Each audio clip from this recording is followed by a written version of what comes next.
Hey everyone, it's Q&A Wednesday with Joe, number 26. So I decided to do two Q&As this week because this is a pretty important issue that has come up with eBay. So eBay has sent a warning email, I believe at the beginning of January, stating that they will begin monitoring your accounts, so seller accounts, to ensure that the cancellations they're not false in terms of selecting the second option, buyer requested to cancel. So they're saying that we want to ensure that this is not abused, that this is used properly and whatnot. And we're going to continue monitoring this. And should we see anything that deems it otherwise, then we may penalize your account.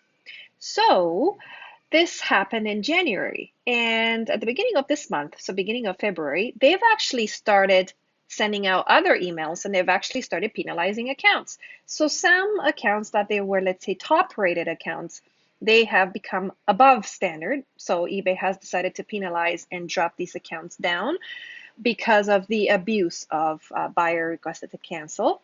And also so top rated to above standard, and the above standard, they are penalized and they're being dropped down to below standard, which is a pretty serious deal.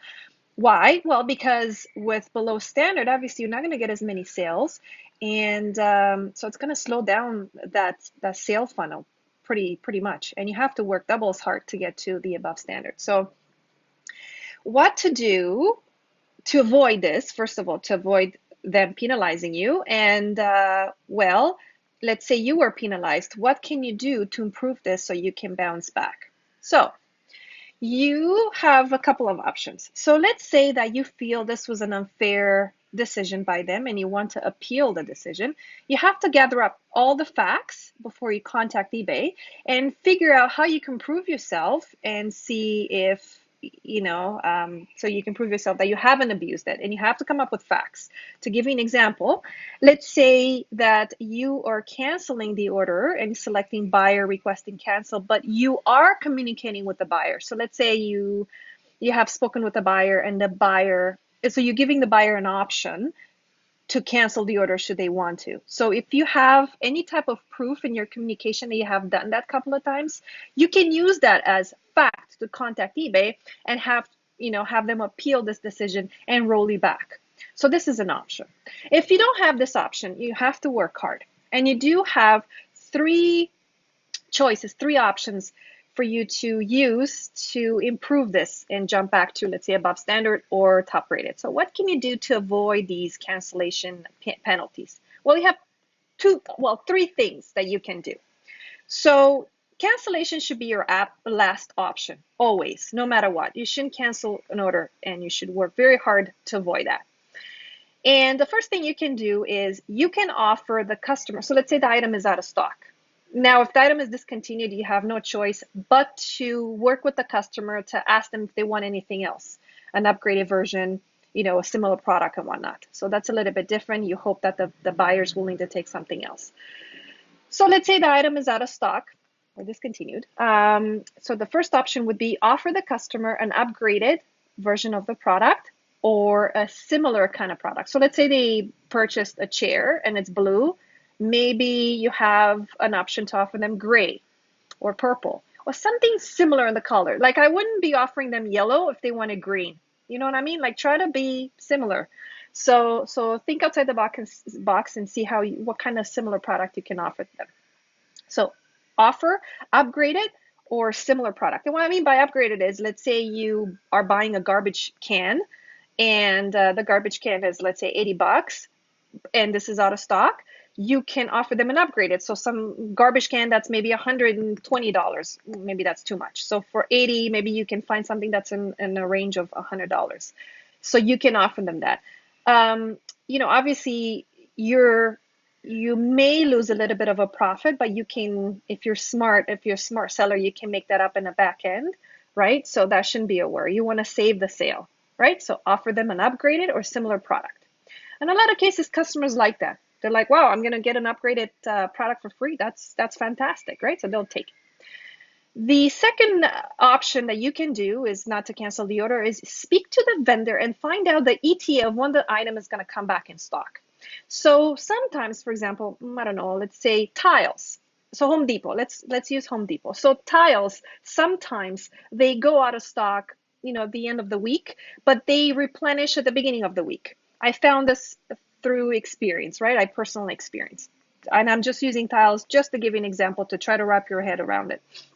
So you can contact the vendor, Home Depot, chat with the agent, the customer service agent, and ask them for an ETA of when this item is going to be back in stock.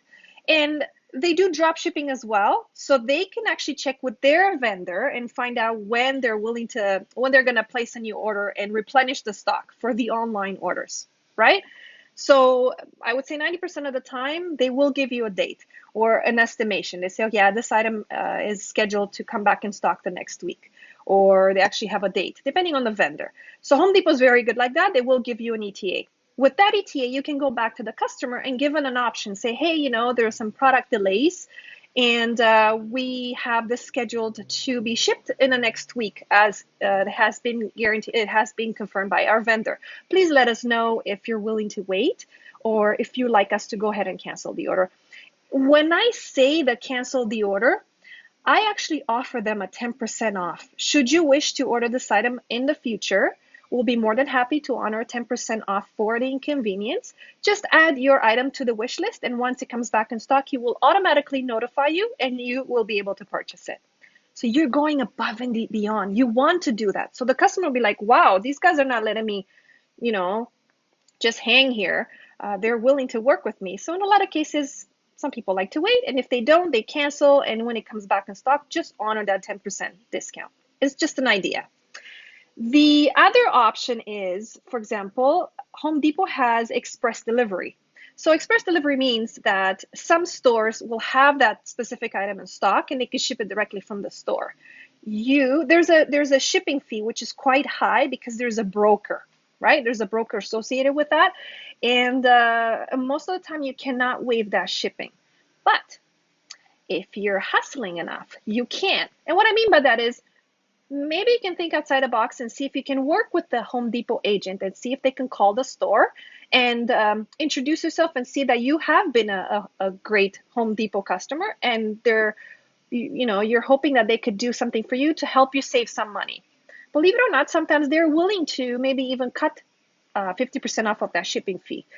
So don't despair. Maybe they're willing to work with you with that. So even though, let's say, the item says express delivery, and basically it's out of stock online, you can work with Home Depot and see if they're willing to maybe waive a little bit of that shipping so you don't incur too much of a loss and you still save the sale. The third item is check other sources. I know this is kind of like Captain Obvious, but really, Home Depot sells a lot of products that they're also available on Amazon, and especially if you have Amazon Prime, that's going to help you huge. Walmart actually has a lot of third-party vendors that sell these items. They have them in stock. So you can buy from Walmart, you can buy from Amazon. I found items sometimes at Sears and sometimes at Target. Just be careful with Sears and Target because they're not dropshipping friendly, so you don't want to use them a lot, but for backup, it's fantastic.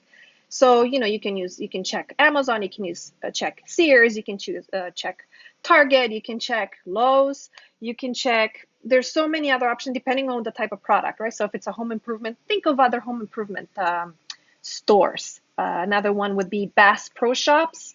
Another one would be Menards. Another one would be, there's different ones. CPO is another one, CPO Outlet. It's also fantastic.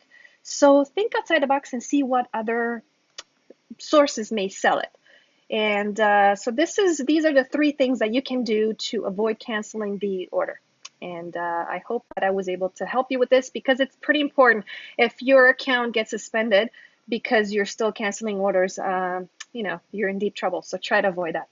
And as always, happy selling.